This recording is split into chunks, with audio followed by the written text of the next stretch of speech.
89.1. CRC Radio 89.1. CRC Radio. CRC 89.1 Radio y Cadena Radial Costarricense no se hacen responsables por las opiniones emitidas en este programa. Es tiempo de tender la red democrática y mostrar la Costa Rica del futuro hacia la cual debemos caminar. Con ustedes, Jonathan Prendas, aquí por CRC 89.1 Radio.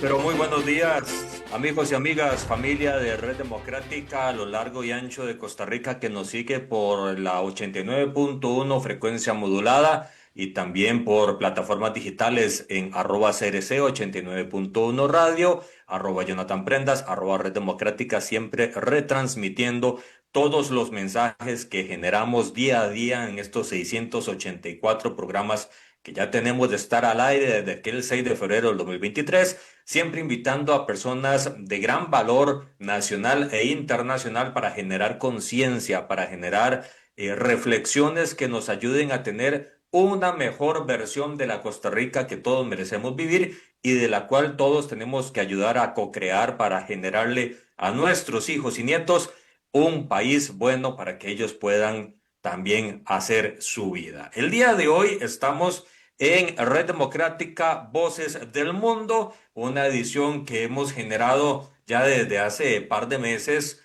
con nuestro amigo el buen Jorge Padilla, para que podamos conversar con gente de diferentes latitudes sobre derechos humanos, sobre la problemática que hay en cada uno de los países, para poder hacer conciencia y entender qué es lo que está pasando. Ya conversamos con amigos de México, de Cuba, de Nicaragua, de Venezuela, en Perú, fuimos hasta España también, y ahora nos trasladamos, don Jorge Padilla, bienvenido hasta Chile, una república a la cual amamos, respetamos y admiramos por muchas cosas que hacen que pues tenemos que aprender todos de todos, y aquí estamos simplemente para seguir ese proceso de aprendizaje y de co-creación. Don Jorge Padilla, bienvenido.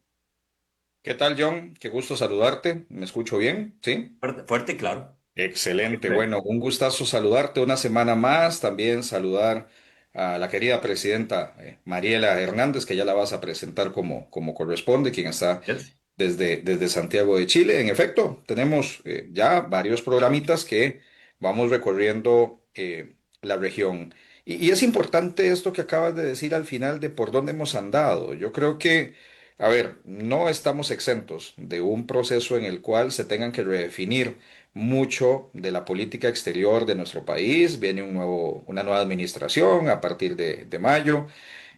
Venimos arrastrando temas de temas que trastocan muchas de las cuestiones que hemos estado hablando acá, algunas no tan gravosas, porque hemos estado hablando de dictadura, represión, por supuesto que no podemos hablar de eso en Costa Rica, pero sí hablamos de los retos que se vienen, ¿no? O sea, ese repaso que hicimos sobre los asuntos relacionados a la corrupción, a cómo se percibe la corrupción, cómo funcionan las instituciones internacionales y cuál es la relación que tienen con un país como el nuestro, definitivamente es importante. Pero creo que uno de los grandes temas que nosotros nos propusimos al diseñar este espacio, John, creo que coincidirás conmigo, y es brindarle a la audiencia un mejor y mayor o más profundo conocimiento de la realidad de América Latina. A ver, tú le llamas el vecindario, a mí me gusta mucho esa forma en como la mencionas, y realmente ahí hay un gran valor para mirar espejos, mirar cosas que han sucedido,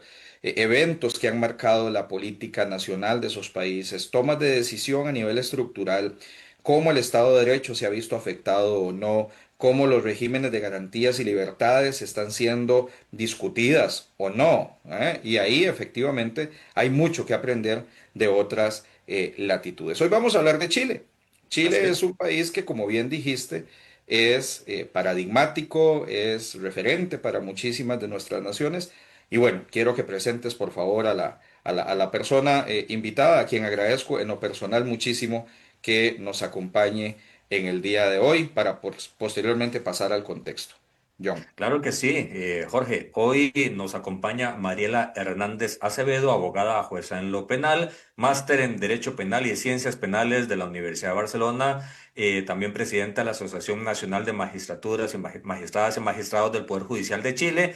A propósito, la conversación de las discusiones sobre el Poder Ejecutivo y el Poder Judicial, la relación entre ellos, cómo se tienen que desarrollar para poder darle garantías a la población y, por supuesto, de todo lo que se nos viene en el contexto de una nación que, como ya dijiste, Jorge, en Chile también no están exentos a tener que convivir, no necesariamente de los mejores términos en unas ocasiones, en otros aprendiendo a sanamente construir la Chile que ellos necesitan y de ahí también podemos aprender una que otra cosa.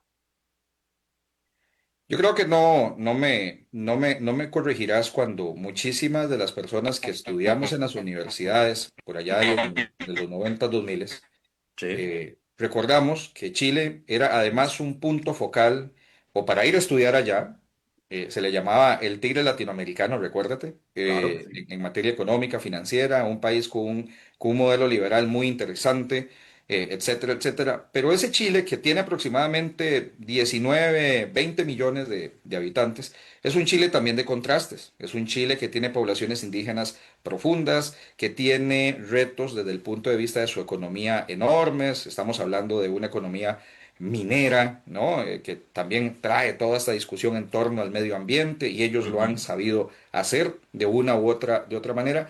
Pero Chile ha enfrentado procesos en los últimos años en donde ha tenido varios eventos que han marcado por lo menos los últimos 10, 15 años de esa nación. Y estamos hablando de dos grandes asuntos. Chile tuvo, después de la vuelta a la democracia, después de la dictadura y que se establecieran ya los gobiernos democráticos, tuvo alternancias muy marcadas de gobiernos que repitieron presidente, el difunto presidente Piñera y la expresidenta Bachelet, que son total antípodas ideológicas, absolutamente hablando, pero se dio una dinámica ahí. Y en medio de esa dinámica suceden dos grandes eventos. Sucede un estallido social en el año 2019, que estaba pues evidentemente eh, aupado o fortalecido por demandas de desigualdad económica, demandas relacionadas al acceso a la salud y a la educación de calidad, lo que muchas personas consideraban como pensiones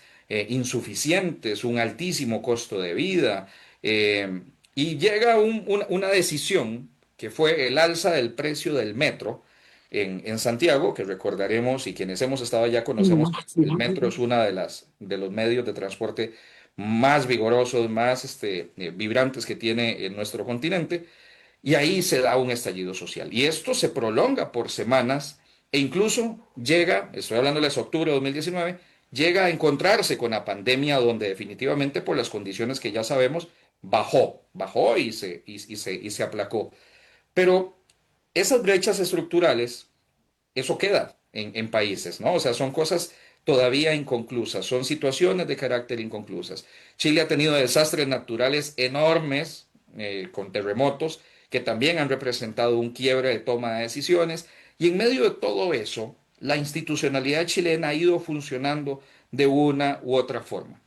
Cuando le hice la invitación a Mariela Hernández, a quien mucho le agradezco que nos haya aceptado esta conversación, precisamente pasábamos o partíamos de una gran conversación que no solamente es de Chile, sino también es de América Latina, y es el funcionamiento del Poder Judicial. Como ya lo dijiste, Mariela es la presidenta de la Asociación Nacional de Magistradas y Magistrados del Poder Judicial en Chile. Chile ha estado también envuelto en situaciones que más adelante hablaremos, por eso digo, no escapa de la realidad latinoamericana, desafortunadamente, pero es la dinámica. Y en esa dinámica, desigualdad económica, demandas ciudadanas, un proceso constituyente que pasó de dos propuestas de constitución política, ninguna de las dos fue aprobada vía referéndum, o sea, hubo rechazo a ambas propuestas, tanto la presentada por la derecha como por la izquierda. En medio de todo eso, se dan discusiones en torno a la figura del Poder Judicial. Mariela, al agradecerte estar acá, al hacer esta pequeña introducción a la audiencia que te está escuchando en vivo en esta hora, tanto en Costa Rica como en plataformas, y agradeciéndote de nuevo de que estés con nosotros acá en el programa, ¿qué lectura haces del funcionamiento del Poder Judicial en Chile frente a ese creciente movimiento de presión política? Yo creo que ese es uno de los grandes temas que arroja campaña política en todos los países, el funcionamiento del Poder Judicial. Bueno, tú estuviste aquí en Costa Rica y sabes las dinámicas. Y en Costa Rica no escapa esa discusión y sigue estando sobre la palestra. ¿Cómo haces esa lectura del funcionamiento del Poder Judicial, los retos a los que se enfrenta? Y tienes además un presidente que entró hace semana y media al poder en una propuesta completamente distinta a la del presidente Boric, que salió hace semana y media del poder y se devolvió a su casa en su auto como cualquier ciudadano, y eso llamó muchísimo la atención. Ascenso del empresariado, ascenso del poder duro que maneja también nuestros países. ¿Qué lectura hace de ahí? Buenos días, buenas tardes, hasta el futuro. Buenas tardes desde el sur de Chile. Me encuentro en este minuto en Las Cascadas, que es una hermosa localidad aquí en el sur de Chile, y desde ya pido las disculpas por la mala conexión, a pesar que estamos en pleno siglo XXI. Estamos aquí inmersos propiamente en la naturaleza, a propósito de que nuestra asociación tiene 2 reuniones al año con los presidentes regionales y estamos justamente debatiendo estos temas tan importantes. Quiero saludar a Jonathan y también a Jorge por la invitación. Para nosotros es sumamente importante este tema tan relevante ante el inicio de este nuevo gobierno, que nosotros miramos con muchas expectativas, pero que de alguna forma nos permite a nosotros como jueces, como miembros de la Asociación de Magistrados, darnos cuenta que todas las reformas que se han planteado, porque me voy a centrar exclusivamente en lo que es la reforma al Poder Judicial. Las reformas que se han planteado al Poder Judicial nacen de personas que no trabajan al interior del Poder Judicial. Y que por cierto corresponde, porque las reformas vienen del Poder Ejecutivo, del Presidente de la República, y se discute en el Congreso. Sin embargo, nosotros siempre hemos dicho y hemos estado disponibles para ser oídos por quienes en definitiva tienen constitucionalmente el mandato para modificar un poder tan importante del Estado como el Poder Judicial. Yo creo que aquí, como poderes en sí, ninguno está por sobre el otro. La diferencia, como es lógico, es la función que cumplen. Y en ese sentido, el Poder Judicial, los tribunales, tienen como función garantizar la democracia, garantizar el Estado de Derecho. Por eso es tan importante que exista un Poder Judicial robusto, un Poder Judicial que la independencia judicial como pilar fundamental y como garantía para los ciudadanos sea robustecida por los demás miembros de los poderes del Estado. ¿Y qué es lo que nosotros hemos visto con pesar? Es que el primer proceso constitucional que nace a propósito justamente de este estallido, donde el 80%, 78% de los chilenos dicen necesitamos una nueva constitución, y el 80% además dice y necesitamos que esa constitución sea escrita por ciudadanos comunes y corrientes. Lamentablemente nosotros vimos que nuestras propuestas no se vieron reflejadas. Y aquí quiero ser súper precisa, porque todos nos preguntan nuestra postura y quizás se tiende a pensar que son posturas que, más bien de carácter de la contingencia, improvisada, pero nuestra asociación lleva décadas, lleva más de 3 décadas trabajando respecto de qué debiera ser un Poder Judicial independiente tanto internamente como de manera externa. Y nosotros decimos, a ver, el Poder Judicial, ¿cuál es la función de los jueces? Los jueces tenemos que administrar justicia. Y esa justicia se administra sobre la base de la Constitución y la ley. Entonces, digamos, el primer diagnóstico nuestro es decir, ¿sabe qué? Hoy día las labores de gobernanza están centrados en los tribunales, en los jueces, lo que distrae de su función principal, que es administrar justicia. Entonces nosotros decimos, aquí tiene que haber una separación. La separación tiene que ser funciones jurisdiccionales y las no jurisdiccionales. Todo aquello que distrae administración, nombramiento, regímenes de responsabilidad, entre otros. Entonces, nosotros en los dos procesos constitucionales hemos partido sobre el mismo fundamento. Nuestro pilar sobre lo que tenemos que construir un poder judicial sólido, robusto, que garantice la democracia, tiene que partir primero separando las funciones, separando aguas. ¿Y por qué? Porque en Chile existe una anomalía. ¿Y cuál es esta? El juez que nombra, el juez que dice que otro juez es responsable por un tema disciplinario, es el mismo que califica y que finalmente revisa nuestras funciones jurisdiccionales. Por tanto, la independencia interna, como está hoy en nuestra Constitución, no es garantía. Eso como primera cosa. Como segunda cosa, como está nuestra Constitución hoy, ¿quién nombra a los jueces? La Corte de Apelaciones, los jueces de instancia, Corte de Apelaciones, que tenemos 17 en el país, realiza una terna.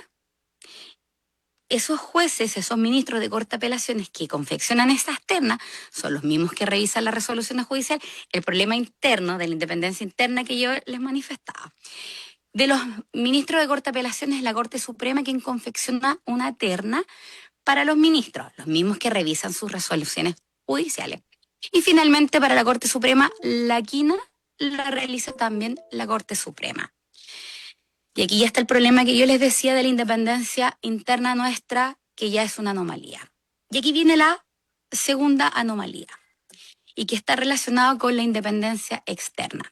Respecto de mis jueces de instancia y de ministros de Corte de Apelaciones, quienes designa es el presidente de la República. Y respecto de la Corte Suprema, de la quina, el presidente de la República nomina uno que tiene que ser ratificado por el Senado. ¿Y cuál es la anomalía? La intervención no política, porque también nosotros entendemos que esta intervención es por parte de los representantes de los ciudadanos. El presidente de la República representa a la mayoría de los ciudadanos. En el Senado representan a quienes los eligieron. O sea, pero la anomalía es que esta interferencia política se ha mal utilizado y hoy, en vez de ser una garantía externa para nosotros, hoy nos tiene inmersos en una de las crisis institucionales más grandes que incluso, yo lo he dicho, de nuestra historia republicana. Ni siquiera desde el regreso a la democracia, sino que desde nuestra historia constitucional, nuestra historia republicana. ¿Y por qué lo digo? Respetando siempre la presunción de inocencia, pero hoy día hay una ex ministra de la Corte Suprema del Poder Judicial de Chile privada de libertad. Y esa privación de libertad está relacionado por supuestos fallos en los que ella intervino y habría recibido dinero. Entonces aquí viene el tema político. Quien finalmente termina designando es la autoridad política, pero con una complejidad que esta intervención ha llevado al día de hoy a tener 3 ministros de la Corte Suprema removidos, uno de ellos removido por sus pares y 2 por el Congreso, y además tenemos a 2 ministros de la Corte Suprema, o sea, de la Corte de Apelaciones de Santiago, que es la corte más grande, también removidos. Uno removido por el Poder Judicial y otro por también el Congreso. Entonces, esto ya no podemos ya sostener un sistema como está. Y en los procesos constitucionales que nosotros vimos, el más cercano a garantizar una dependencia tanto interna como externa fue el segundo proceso constitucional, donde el anteproyecto lo trabajó un grupo de expertos que fue elegido por el Senado, 12 de ellos y otros 12 por la Cámara de Diputadas y Diputados, que en definitiva tiene la representación popular, la representación de la ciudadanía. Y aquí con esto termino, tenemos el proyecto de reforma constitucional, porque eso ya fue rechazado, y tenemos el proyecto de reforma constitucional del presidente Boric, donde nosotros también le dijimos al presidente por intermedio de su ministro de Justicia, por favor escúchenos, siéntese con nosotros, trabajemos. No ocurrió, y presentan un proyecto de reforma constitucional muy conservador. Tanto es así que solo saca del Poder Judicial, de las Cortes de Apelación y Corte Suprema, la designación de esta terna, manteniendo en el poder político de turno, presidente de la República, y el Senado, la designación de todos los miembros del Poder Judicial, del escalafón primario, que son los jueces, ministros, etcétera. Una nota al pie para darle el pase a John con la siguiente pregunta. Cuando hablas de ministros de la Corte Suprema, para que la audiencia entienda, en Costa Rica es el equivalente a los magistrados de la Corte Plena, ¿no? A los magistrados de la Suprema Corte, magistrados de la Corte, de la Sala Constitucional, etcétera, etcétera. Y más adelante vamos a hablar precisamente de ese tema de la elección, un poquito más a fondo, sobre todo por las apuestas que hay hoy en países como México o Bolivia, que vienen a darle otro concepto completamente y que es lo que hay mucha demanda de transparentar precisamente los procesos y de fortalecer la institucionalidad. Pero solamente esos dos pie de página. Adelante, John, por favor. Y gracias, María. Gracias, Jorge. Mariela, de la exposición que estás haciendo, primero te agradezco la transparencia y la profundidad, el detalle con el que lo estás haciendo. Me generan, haciendo el paralelismo con lo que es Costa Rica, veo que allá también están padeciendo muchos de los mismos síntomas que acá y que no se excede de la realidad de todos los países latinoamericanos. Y eso es la necesidad de justicia pronta y cumplida, la necesidad de independencia del Poder Judicial para poder trabajar, la necesidad de separar lo administrativo para dejar de tener esa complicidad, si se quiere, o esa atada de manos también que se puede interpretar del proceso, pero en todo este caminar que se está desarrollando y que estás explicando, la gente al final lo que ocupa es que se aplique la justicia de manera objetiva, de manera rápida, y aquí entran en juego los pesos y contrapesos políticos. El sistema judicial chileno, en este momento, ¿cómo podría enfrentar este siguiente paso con un gobierno que viene entrando, pero con grandes retos para poder lograr un mejor ver de parte de la sociedad? En este momento, el Poder Judicial, donde quiera que se esté, la gran mayoría de los países, la gente no le tiene necesariamente la confianza que debería. Y esa falta de confianza lo que genera es incertidumbre, lo que genera es una necesidad de respuestas. Es el Poder Judicial allá, el sistema judicial chileno, o está en una zona de confort donde, y lo has explicado un poco, pero quisiera que profundices en el por qué no. Pero esa zona de confort donde no quieren que se les señalen cosas porque están bien como están y los culpables son otros, o por el contrario, lo que falta es que los que al final de cuentas idean y toman la decisión, que no son ustedes, los vuelvan a ver y los escuchen y se sienten en una mesa a co-crear, para que la gente pueda tener esa necesidad de satisfacción. Es decir, las otras dos patas de la mesa, ejecutivo y legislativo, al final de cuentas, son los responsables de lo que ustedes logren o no logren hacer porque les atan la mano o no se las atan. Eh, yo te agradezco, Jonathan, porque la verdad has dado en el clavo en esta pregunta reflexiva, que son para mí las mejores.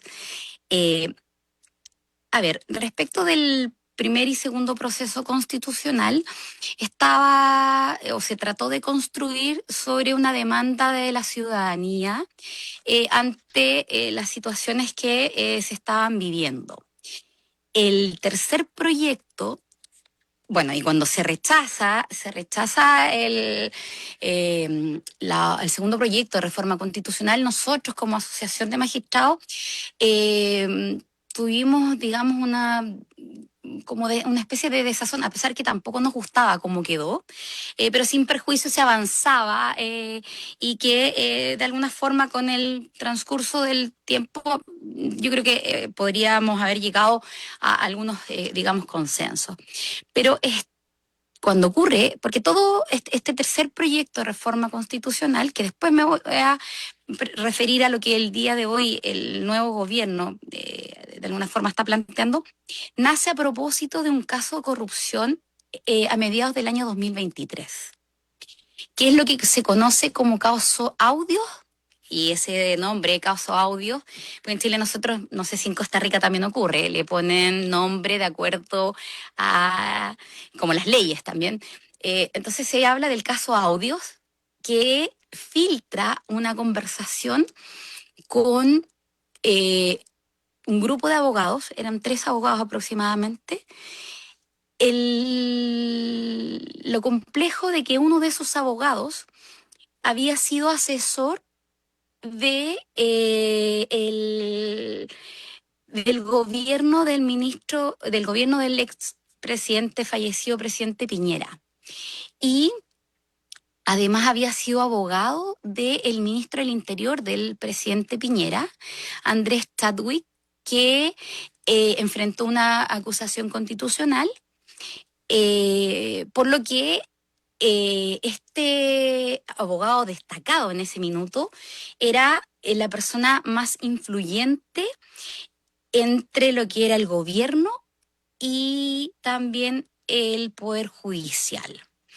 Y este abogado, que también se le dice el caso Hermosilla, porque el apellido del abogado es Hermosilla, da cuenta de las redes que él tenía, no tan solo en el gobierno, sino que también en el Poder Judicial. Y a propósito de eso, se empieza a investigar y en esos audios, porque se empieza la investigación, y en esos audios empiezan a salir ciertos nombres de ministros de manera recurrente.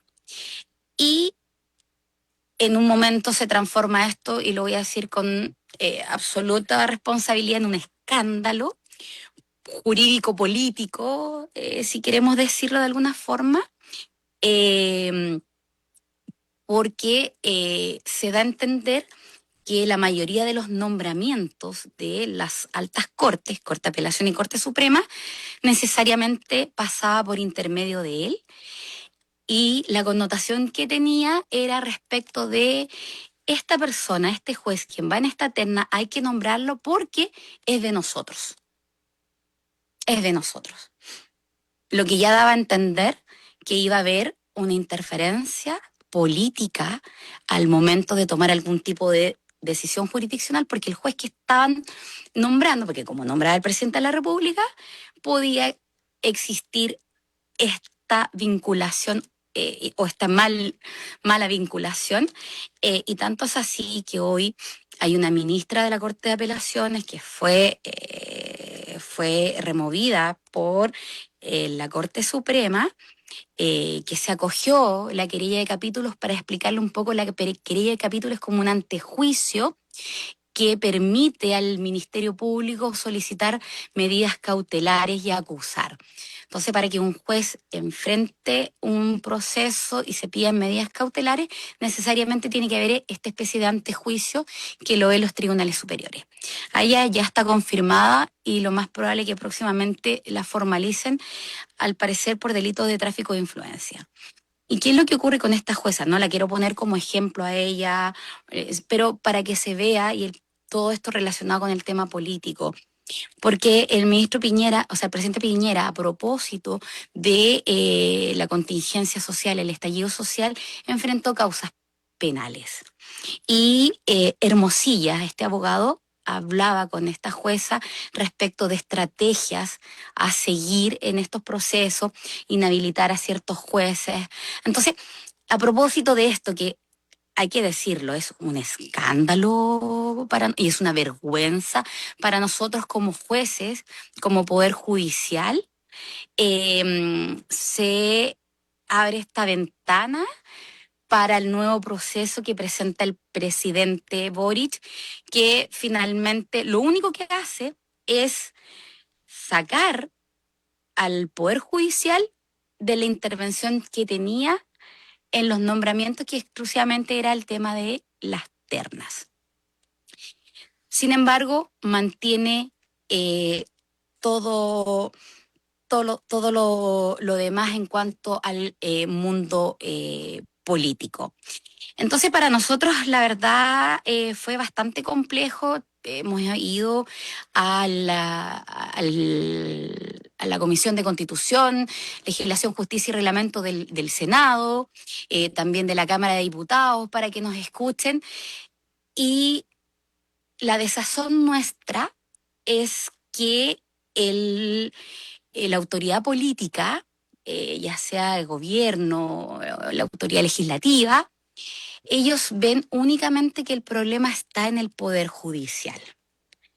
No hay una autocrítica por parte de ellos. Y es por eso que finalmente la intervención política o la mala intervención política se perpetúa. Yo estoy absolutamente de acuerdo que aquí tiene que haber pesos y contrapesos. Los jueces no nos podemos estar nosotros eligiendo, no nos podemos estar nosotros calificando, no. Pero tiene que existir acá nuestra participación, porque nosotros trabajamos, nosotros sabemos las necesidades, pero también entendemos que la ciudadanía tiene que estar representada en estos procesos a través de los demás poderes del Estado. Y esta participación de los demás poderes del Estado tampoco puede quedar al arbitrio. Nosotros creemos que porque nosotros planteamos que tiene que haber un consejo, no de la magistratura, porque ya en definitiva nosotros tuvimos que asumir que un consejo de la magistratura, que fue lo que se vio en el primer proceso constitucional, fracasó, fue rechazado.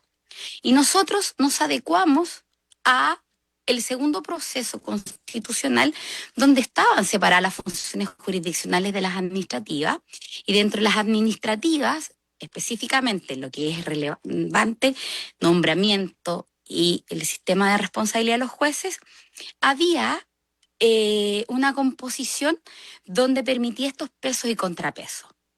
Había la integración mayoritaria de jueces, que la forma de designar a estos jueces para nosotros era absolutamente democrática, porque elegía sus propios pares. Nosotros elegíamos quienes formaban parte de este consejo, comisión, nombre que quieran determinar, lo que de alguna forma le daba mayor transparencia. Incluso nosotros como asociación gremial nos negamos a que existiera un integrante de la asociación, porque ya se entiende que limitábamos la posibilidad de elegir a uno de los integrantes. Entonces, ¿nosotros qué decíamos? Aquí tenía que haber, y que decimos hasta el día de hoy, un consejo, una comisión que esté integrada por jueces, en mayoría, así sea uno, pero en mayoría, elegido por sus pares, que tengan ciertos requisitos para poder optar, por la experiencia sobre todo,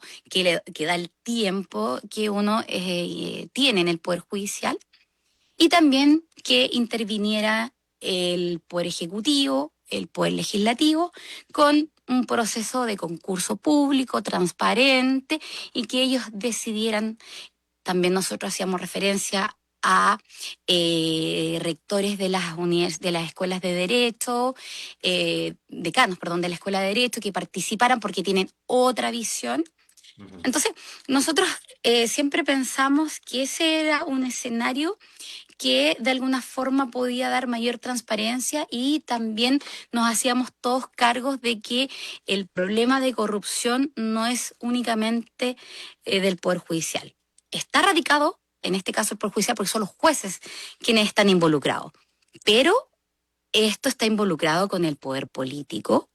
Bueno, y además, que es respecto de esta ministra puntualmente, que yo les decía que tenía contacto con el abogado del gobierno, pero también de alguna forma nosotros también nos hacíamos cargo de esta ministra de la Corte Suprema que hoy está privada de libertad y que es, insisto, respetando siempre el debido proceso, la presunción de inocencia, pero de ser comprobados los hechos, va a ser una mancha con lo que vamos a tener que vivir, no solamente como Poder Judicial, sino que vamos a tener que vivir como país.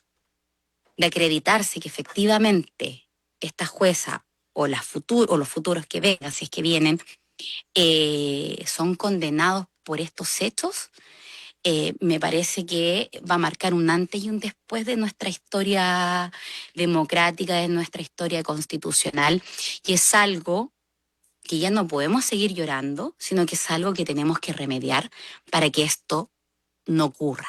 Nunca más un juez se vea involucrado porque en el ejercicio de sus funciones está siendo imputado por un delito. Eso es lo que nosotros, como Asociación de Magistrados, queremos insistir. Nunca más.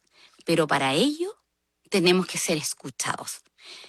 Para ello, los demás poderes del Estado tienen, como bien decían, nos tenemos que sentar todos para crear un poder judicial o para fortalecer un poder judicial que hoy está absolutamente debilitado. Y la función que tiene el nuevo gobierno y también el nuevo Parlamento, el nuevo Congreso, porque se renovó la Cámara de Diputadas y Diputados y la mitad del Senado, la obligación principal de ellos es robustecer el poder judicial, no debilitarlo. Y no por nosotros, no por los jueces, sino que por la ciudadanía. Porque la garantía de independencia judicial es para los ciudadanos. El Estado de Derecho es para los ciudadanos. La democracia es para los ciudadanos. No para los que integramos un poder del Estado, porque nosotros somos transitorios. Nosotros tenemos una edad de inicio y sobre todo tenemos un término. Sí. De hecho, si me permitís, Jorge, en esa misma lógica que estás hablando, Mariela, ya Jorge te puedo haber comentado, en el pasado cercano fui congresista aquí en Costa Rica y la pregunta va planteada en esa lógica de lo que estás diciendo de que el nuevo gobierno y el nuevo Congreso tiene que tomar decisiones en pro de que ustedes puedan estar más holgados, tener mejor movimiento de cintura y poder ejecutar mejor la parte que les toca, que es la parte de definir la justicia como tal para la población. Y es que en el caso de Costa Rica, cuando se ve algún tema de resorte penal, nos encontrábamos con un poder judicial dividido en 7 o 8 partes y todos dando un criterio diferente. Eso complicaba, en el caso de nosotros, la ley de extinción de dominio, que fue el caso concreto, y generaba una especie de sinsabor porque el pueblo, o la gente, reclamaba acciones, sentía muy distante, muy lejana al Poder Judicial, a la forma rápido o no que se hace. Aquí se duran 6 o 8 años para concretar un juicio contra una persona, en ocasiones más, en ocasiones tal vez un poco menos, pero en promedio ese es el tiempo. Y lo que se encontraba desde el Congreso no era una posición unánime. En el caso de ustedes, que también igual que con nosotros y cualquier otro país, dependen del Congreso para que se les ajuste el marco regulatorio con el cual ustedes juegan, ¿cuál es la capacidad de cohesión que pueden tener para poder presentar?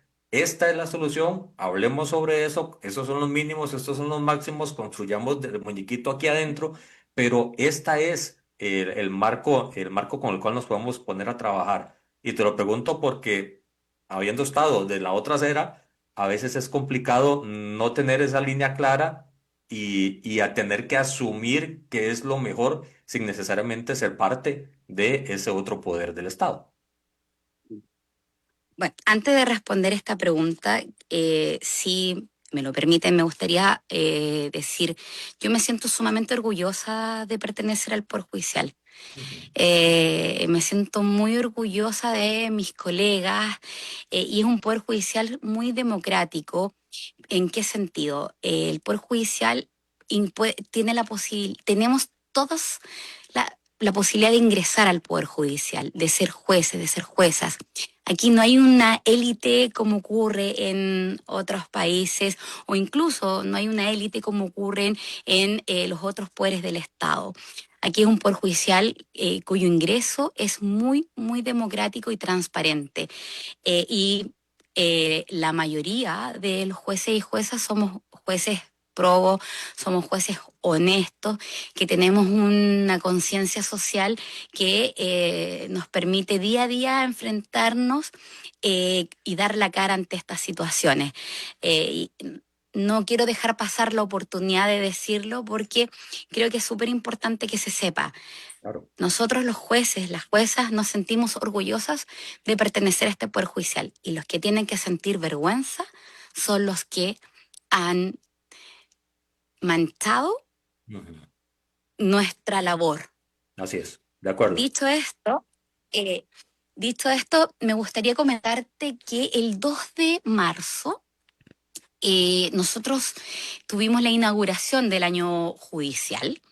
La inauguración del año judicial es un acto republicano que permite, en definitiva, poder estar, incluso, sobre todo en esta oportunidad, en contacto con los demás poderes del Estado. Y en esta oportunidad asistió el presidente José Antonio Kast, quien en ese minuto todavía era presidente electo porque el cambio de mando fue el 11 de marzo. Y en esa oportunidad, lo que a mí no me había pasado en otras, tuve la oportunidad de hablar con el presidente de la República y de hablar en mi calidad, por cierto, de presidenta de la asociación. Y el presidente Kast me dice, son muchas las necesidades. Y yo le digo, en eso, presidente electo, no hay duda. Sin embargo, la Asociación de Magistradas y Magistrados hoy tiene 3 puntos centrales que son además lo que estamos discutiendo estos días. El primero es el gobierno judicial, el sistema de nombramiento, de responsabilidad y que está hoy en el Senado.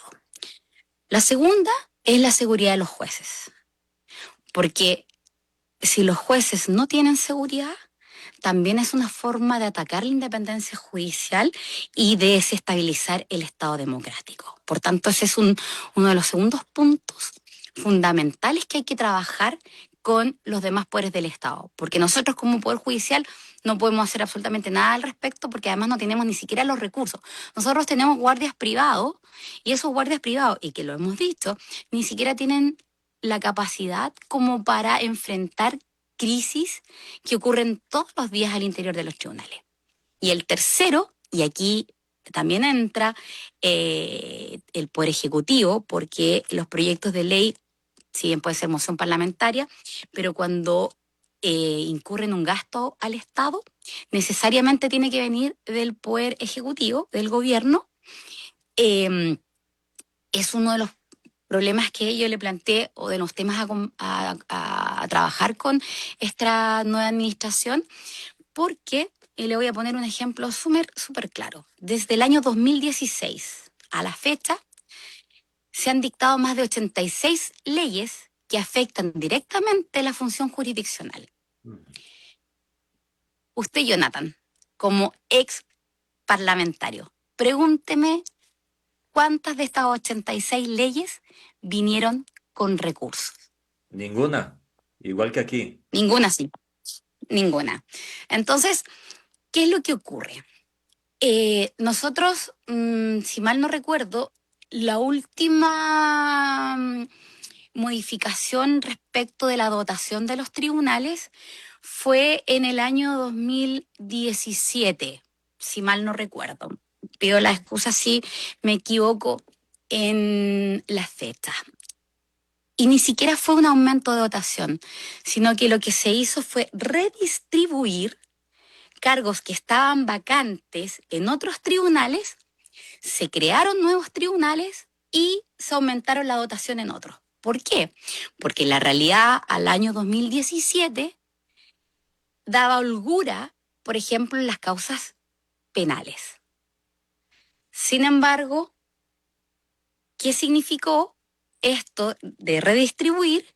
Que hoy día los tribunales penales que en ese minuto tenían holgura, hoy, donde ha cambiado la criminalidad, donde se ha complejizado los delitos, sobre todo delitos económicos y delitos de corrupción, donde además están siendo imputados quienes han sido miembros del Parlamento, miembros del Congreso, se han complejizado y tenemos una causa emblemática. Acaba de terminar un juicio que duró 2 años. 2 años. Que el sistema no estaba para eso. No estaba, ¿por qué? Porque la reforma procesal penal nuestra se crea se crea antes del 2000 y parte del 2000, donde la realidad criminal era completamente distinta, con recursos adecuados, y yo creo que ahí sí fueron visionarios. En el año 2000 fueron muy visionarios porque la capacidad en cuanto a dotación, no tan solo de jueces, sino que de funcionarios, de infraestructura, no en todas las regiones, pero en ciertas regiones, fue tal que si nos hubiésemos quedado hoy con la dotación de partida, en materia penal nosotros no tendríamos mayor problema. No tendríamos. Después vino la reforma de familia, que se crea con un presupuesto que equivalía como el 20% de la reforma laboral, perdón, de la reforma penal.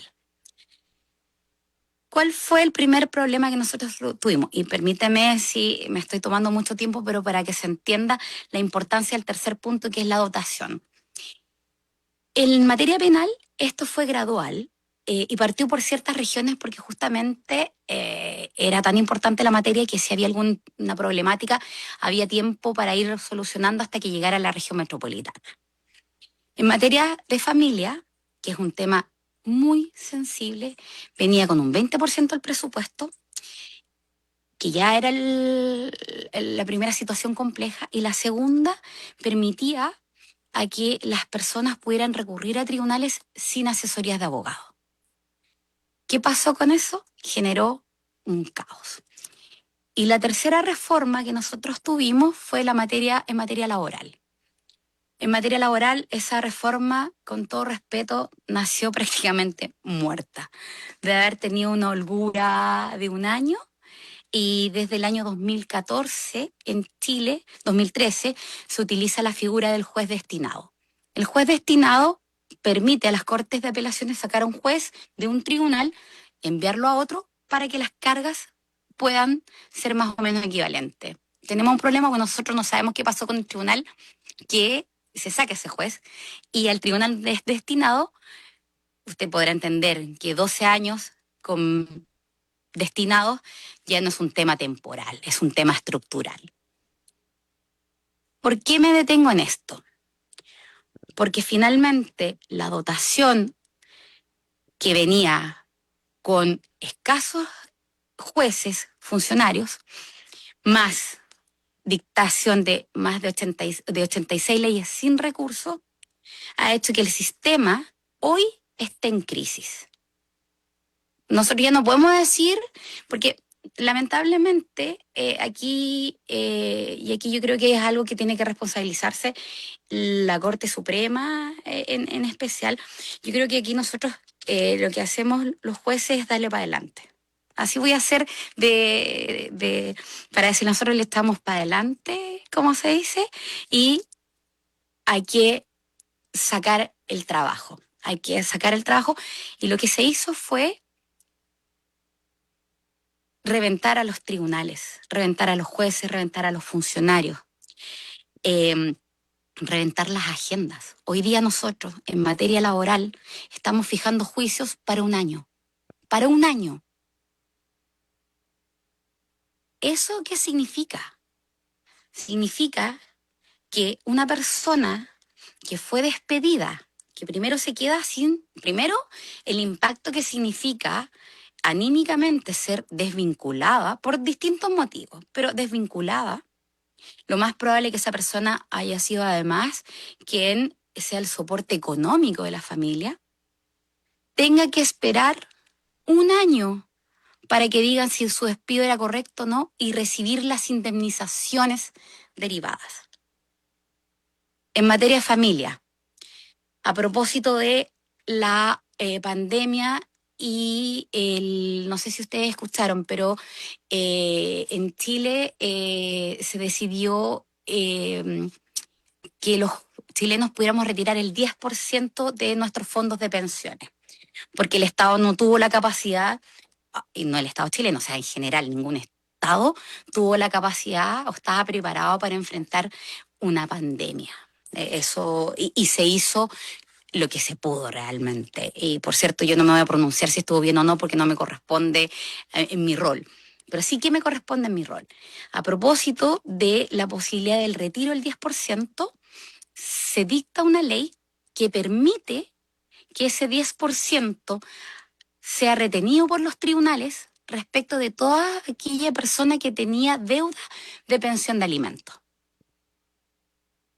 Entonces eso repercute directamente en nuestro trabajo, porque no sé cómo es en Costa Rica, pero acá en Chile hay un porcentaje muy alto, tanto así que sacaron una ley que, como es en Chile, le ponen nombre a todo, Ley Papito Corazón, que significó para los jueces y las juezas, para los funcionarios, de recibir por tribunal 300, 400 escritos, a llegar a 2.000 escritos por día. 2.000 escritos. ¿Cómo usted resuelve 2.000 escritos por día? Si ya con la poca dotación que tenía no daba abasto con 200 escritos. Unidades de liquidación había que crear, no había. Finalmente, estas leyes generaron expectativas a la ciudadanía que sin recursos, sin aumento de dotación, no pudieron cumplirse. ¿Y en qué se traduce además para nosotros? Ya nosotros tenemos una carga, nosotros me refiero a los tribunales, los jueces tenemos una carga que siempre vamos a dejar al 50% molesto de nuestras resoluciones, que son los que pierden, a los que condenan. Siempre va a haber un 50% que va a estar en desacuerdo o va a estar molesto con la labor que hacemos, que desempeñamos los jueces y las juezas. Eso ya, imagínense ahora, incluso a la persona que logran retener, que logran entregar, o a la persona que en una causa laboral obtiene sus indemnizaciones, que nosotros podemos decir se va a ir contento, se va a ir satisfecho con el resultado, pero un año después, o sea, ya vamos a tener al 100% de esas personas, o al otro 50%, digamos, va a tener una molestia por el retraso. Uno va a tener una molestia porque perdió y otras por el retraso. Entonces, ¿en qué se traduce esto? Para nosotros, como Poder Judicial, somos los segundos peor evaluados. Los políticos están peor evaluados que nosotros. Pero bueno, eso incluso nosotros podemos asumirlo como algo que es propio de nuestro trabajo. Lo que sí nosotros no podemos permitir y nosotros no podemos responsabilizarnos es en lo que pasa en la ciudadanía, en las personas. Porque la justicia, cuando es tardía, no es justicia. Y nosotros estamos entregando un servicio para las personas. Y nosotros hacemos hasta lo imposible para que este servicio sea lo más oportuno. Pero si los demás poderes del Estado no nos fortalecen, es un gran problema, porque yo no le puedo decir a una persona, ¿sabe qué? Vaya a hablar con su congresista o vaya, porque esta ley venía así. Mariela, se nos está acabando en este momento el tiempo de este programa. Sin duda alguna, vamos a volverte a contactar para seguir conversando en un futuro sobre todo lo que está pasando. Te agradecemos muchísimo las reflexiones, el espacio, el tiempo y desearles lo mejor en este nuevo capítulo, con este nuevo gobierno, para intentar resolver lo que yo creo que es un dolor de cabeza en todos los países latinoamericanos. Eso justamente que estás diciendo al final que me parece es un cierre, un resumen de toda la conversación, Jorge. Gracias a vos, gracias Mariela por habernos acompañado y gracias a todos ustedes, gracias a Eduardo allá en cabina por todas las facilidades tecnológicas. Nos escuchamos mañana, si Dios así lo permite.